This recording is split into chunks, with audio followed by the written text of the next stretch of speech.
Hello everyone, welcome to my channel Coach Talks. Myself Pratik Patil, an SNC coach at the same time personal trainer plus nutritionist as well. Today I have a guest, Pratiksha Chipare.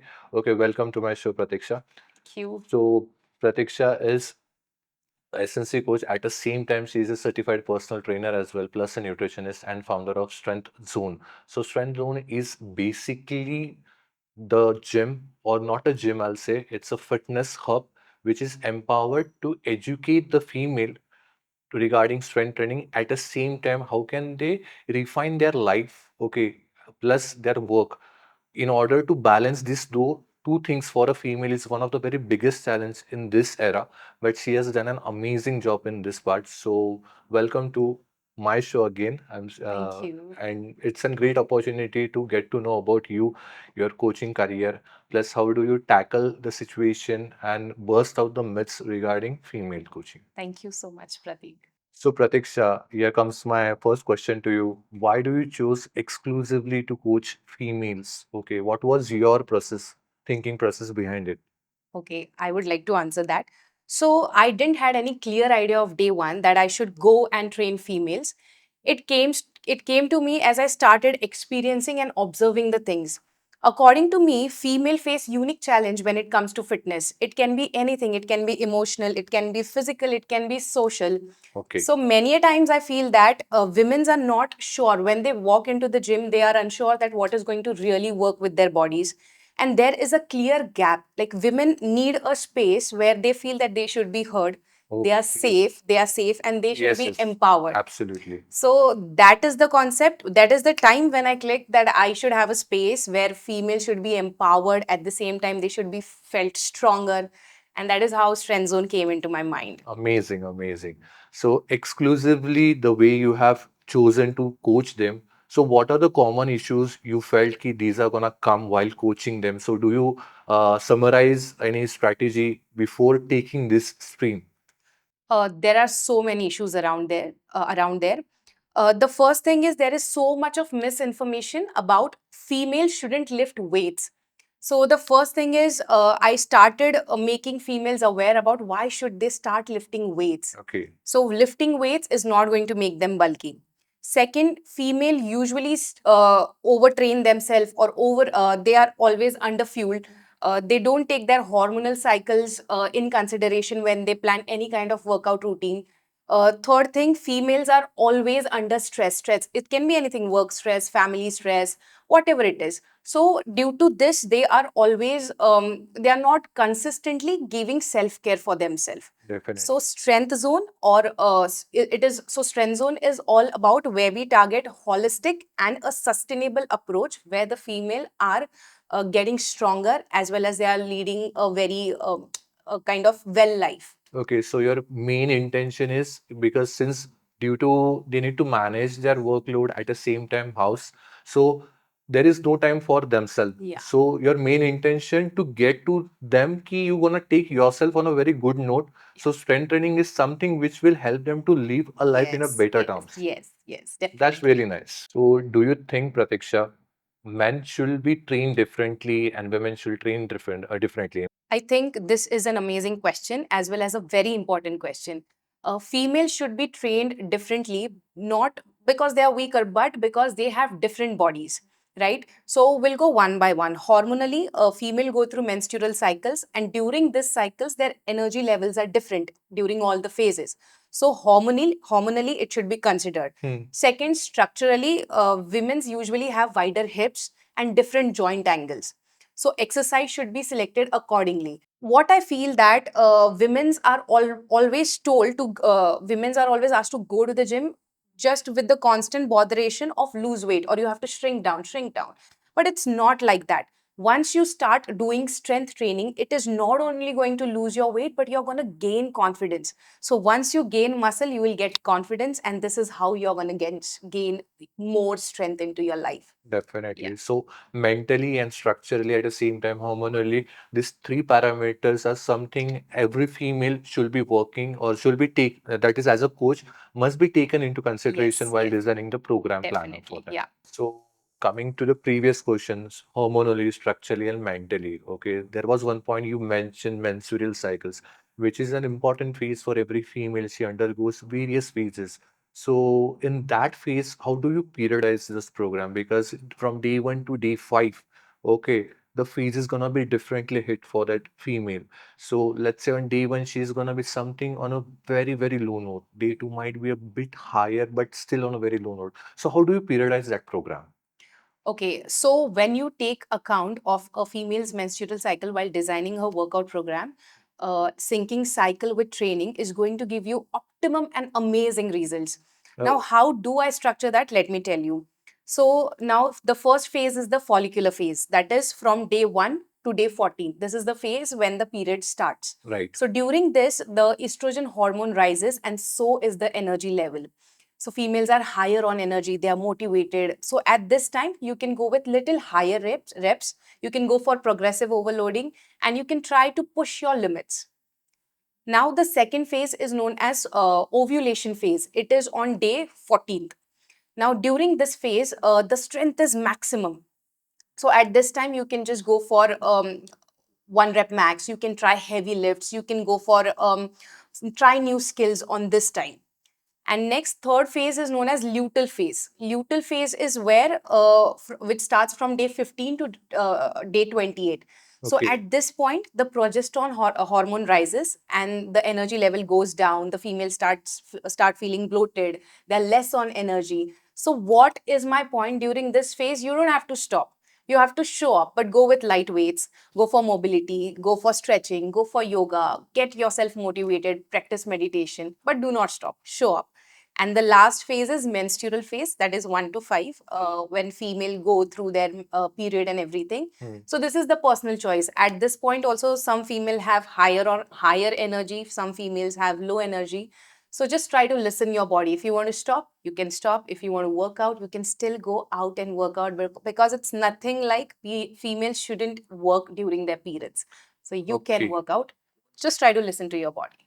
So your main keyword was like you're gonna listen to the body, Yeah, yeah. because those 5 days are somewhat gonna be crucial. Like definitely, I'll personally say, because there are one of my clients, female clients. One, she is like he least means I don't even know ki she's under that cycle Yeah, phase. yeah, Okay, another one, she will be appearing on day three just for the yeah, workout yeah, purpose. yeah, So yeah. yeah, the point must be taken into Yes. consideration. So guys, everyone should take this point into consideration. So there are three phases, or 3 to 4 phases, I Yeah, guess, yeah, yeah. female goes under, not just day means those 5 days. So that was really a great understanding and great note by you.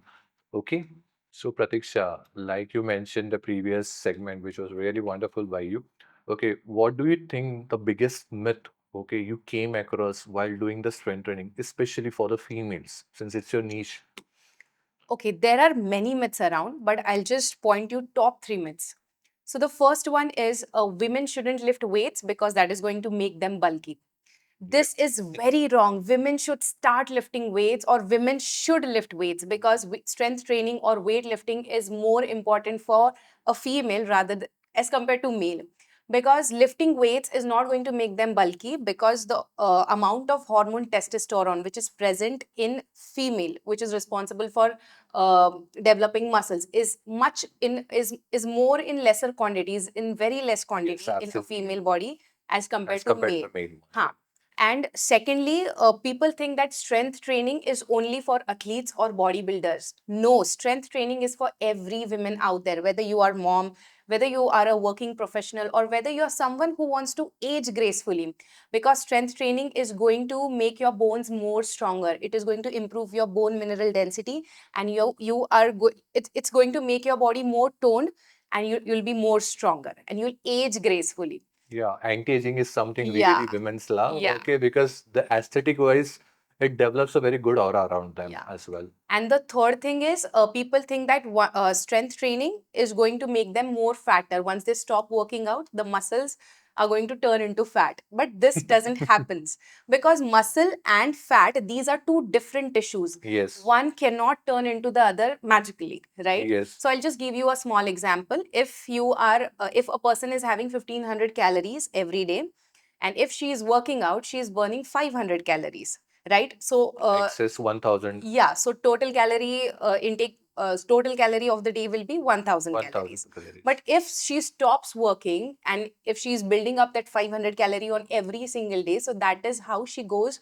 on building up her weight, Wait. right? Because she's not burning those 500 calories. So there are extra 500 calories every single day. So that is what happens when a person stops working out.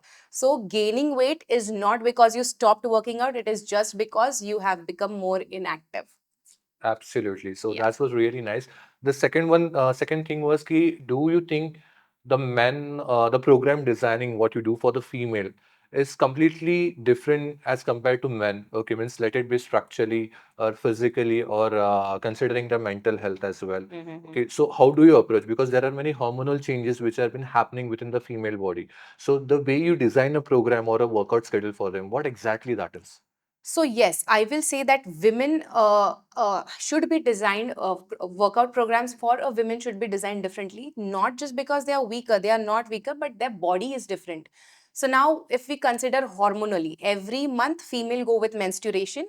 So around their menstrual cycle, their energy level changes. Definitely. Different energy levels at different phases.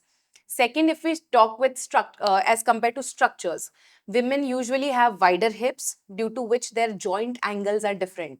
Yes. So you have to consider the joint angles to avoid the injuries. For example, when you are making a women's squat, you have to pay more attention on the knees and on the hip, like how it is going. So you Yeah, have to the angle angle. definition. Yes, yes. So that comes. And third thing is emotionally, or we can say mentally, because women undergo through so many things in their life, whether it is puberty, whether it is pregnancy, menopause, whatever it is. Whatever it. So during all of these phases, the hormone changes, and so is their emotional, whatever it is, emotional thinking, their to whatever they have responsibilities towards the family, everything changes.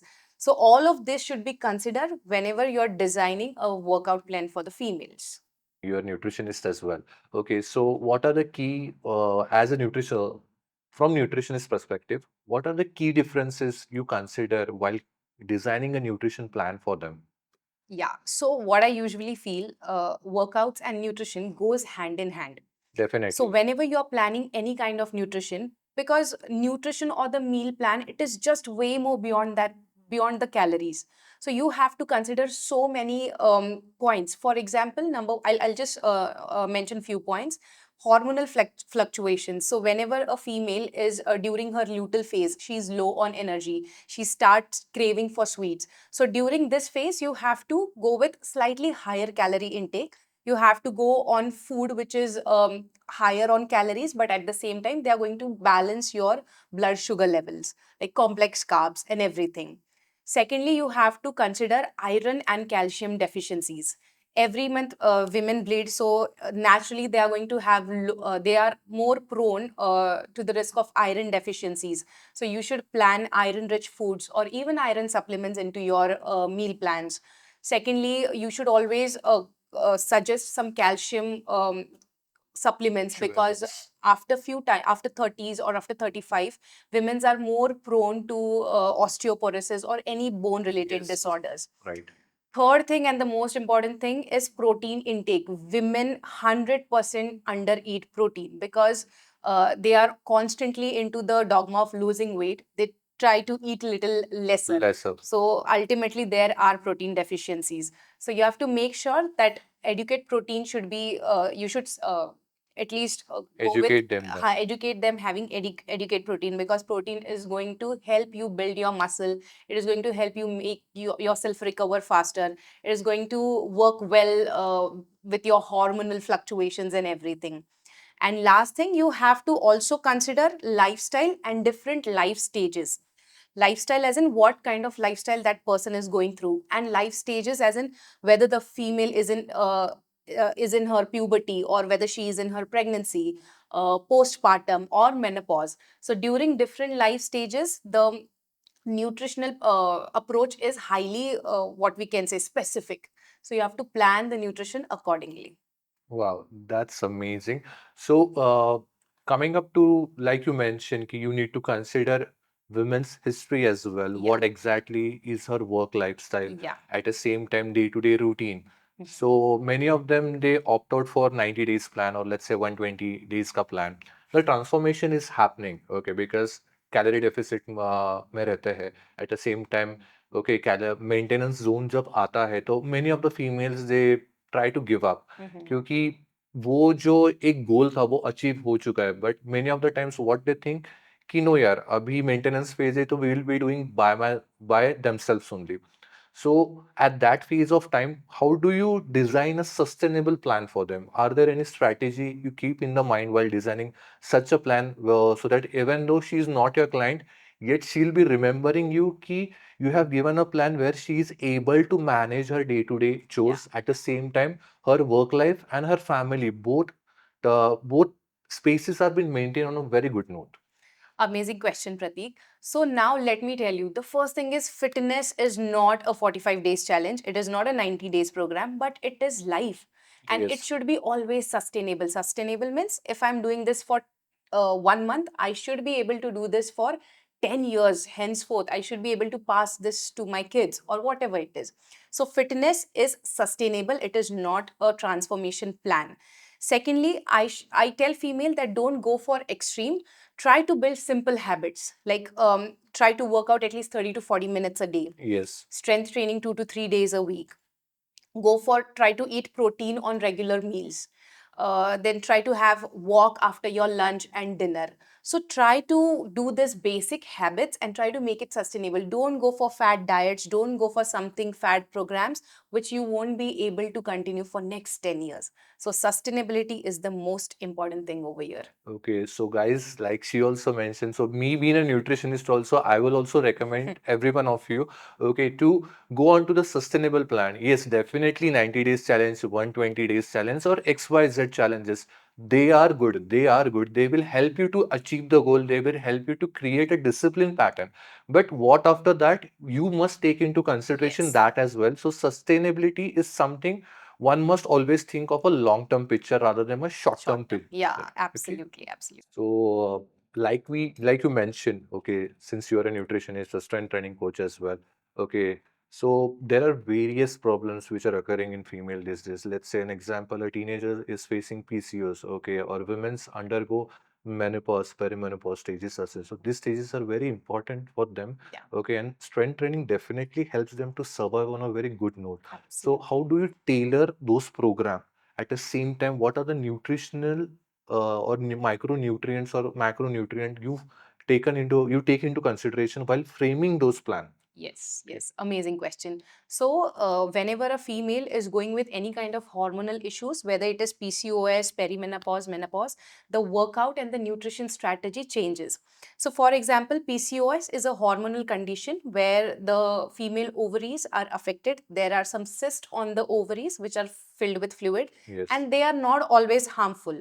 So during this point, what happens? The females usually get the periods are irregular, they gain weight and find it difficult to lose weight. They notice the growth of hairs on the different parts of their body, and they find it difficult to get pregnant as well. So during this point, when we consider workout, your workout should be insulin sensitizing workouts. So what does this mean? This is a very heavy term, Yes, which yes. simply means that you have to go with strength training. So Okay. strength training is going to help your muscles to get that glucose from your blood more faster, so that there is optimum work of that insulin hormone. So your glucose muscle ability to take that glucose will be improved while doing strength training. Great. Yeah. So this is what you have to Address to that yeah, PCOS yeah, client. Okay. PCOS client. And secondly, while planning the nutritional program, you have to make sure they're eating low glycemic and high fiber carbs. They're also having adequate amount of protein, at least 1.2 to 1.5 grams of protein per kg body weight. And at the same time, they're having healthy fats like omega 3, which is going to lower down the inflammation in their body. Yes. When we consider perimenopause and menopause, because at this stage a female usually after 35, female usually are more prone to lose their bone mineral density, so they should go for weight bearing or weight training or weightlifting exercise at least 3 days a week, because it is going to make their joints more stronger, and it is also going to improve their bone mineral density. So the risk of osteoporosis, Hmm. arthritis is going to lower down. They are going to age more gracefully. Oh, is it? And when we consider nutrition, protein is the most important thing. You should at least aim for same 1.2 to 1.2 1.5 grams grams per of protein per as kg per body. their body weight Yes, per day. yes. Healthy, good carbs, and also healthy fats like omega 3. Go for phytoestrogen food such as soy. You Hmm. can have flax seeds, which is going to lower down your inflammation and everything. So, this is what you have to take in account whenever you're planning the nutrition as well as workout program, whenever you're dealing with any kind of PCOS or perimenopause, menopause clients. Okay, okay. So absolutely. So considering the strength training segment is one of the very key Key, factor. yeah, Okay, so like you said, strength training, why strength training is important yeah, as the bone density absolutely. is gonna get Yeah. deteriorate years after years, especially for the females. So strength training should be done at least thrice in a week, or Week. in case if she's not working, okay, she's an housewife, she can hit at least 5 times also, Mhm. considering her workload at the house, not Yeah, yeah, necessary, yeah. but mandatory 3 days. Okay, and nutrition plan, like she mentioned. Okay, so nutrition wise, you're gonna keep it on a very high fiber food for PCOS person. At the same time, protein intake, definitely the protein intake matters the most because your muscle is built. At the same time, your bone is maintained at a very good level. Yes, the micronutrients, that is omega, at the same time, sorry, mineral, that is vitamin D3 Yeah, tablets, yeah, okay, yeah. can be taken into consideration Yes, while yes, designing yes. the plan, guys. Okay. So, how do you build trust and confidence, especially for the women who are intimidated by the gym or for strength training? Okay, so what are the different tools or coaching methods you apply to them? Um, the first thing is I make judgment free zone. Like you just have to listen, but don't judge. Second thing, I make female educate on why you have to start lifting the weights. I think somewhere education is not there. People are not educated about strength training. If I ask a female, like, how are you going to lose weight? They look out for different options like treadmill, cycle, running, jogging, yoga, but they don't have this option known as strength training in their mind because somewhere I feel we are not educated about all of these things. Right. So, education is the most important thing. Third, I start once they enter the zone, I start giving them small wins. Like on day one, you have to tackle this three movement. You have to focus on mobility. On day two, you have to start building up your stamina. On day three, you have to go more stronger. So go for small wins rather than giving them some long picture. Yes. And the fourth and the most important thing is make them aware about sustainability and how is this going to help them in the long terms. So these three to four things are very important when we work with the women population or make them aware about why are you going to do this and how it is going to affect you in Affect in future. future. Yeah. Okay, so these are the great tools you apply. In short, you just build a baby steps to them so Yeah. that they can achieve their goal on a very good note. Yes. That's amazing. So let's wind up this thing. So the final terminology, sorry, not terminology, I'll say. Let's go up to the final segment. So what one message you would like to give to male coaches who have female clients? I think the male coaches out there are doing their job fab. But the one thing, two things I'll make sure that they shouldn't do. One thing they shouldn't do is do not judge the female client, just listen to them. And second thing is go more deeper into their hormonal studies or whatever. If you're training a female client, like you should have a deeper studies of how the female body works, how it changes hormonally, structurally, whatever it is. Okay, So to have you should have that deep detail. yeah, detailed knowledge about it. So for the viewers who are listening out over there, so one wish, okay, you would like to make into the fitness industry, especially for the females, what they must think about their fitness. Okay, the one thing I wanted to tell female clients that stop running behind fixes, but start building the function. Like you have to stop running behind weight loss, but really start looking out how are you going to build strength, how are you going to empower yourself. Because strength training is not just a tool to lose weight, but it is an investment with respect to your bone mineral density, investment with your confidence. How are you living your life? the quality of life and everything. So you should start running behind all this rather than looking out for quick fixes. Okay, so it is like basically a longevity term. Yeah. So Pratiksha, where can the viewers or the listener find you regarding your coaching? Yeah, I guess this is the most important question. So people can contact me on Instagram or Facebook. So my Instagram handle is Pratiksha Chipade, or you can also find Strength Zone on Instagram, where we upload different female training strategies. We give information about nutrition, exercise, and so many things out there. We also go with myth busting and everything. So people can reach out to me on either Instagram or Facebook, whatever. Okay, definitely. So thank you so much, Pratiksha, for giving us your precious time and investing your time. At the same time, getting us to know what exactly are the female myths in this fitness industry regarding the strength training and all. So thank you, viewers, for watching this podcast as well. Okay, I'll be sharing you the link of this podcast at the same time along with her Insta handle. In case you have any queries and all, you can drop out in your comment section. Thank you, everyone.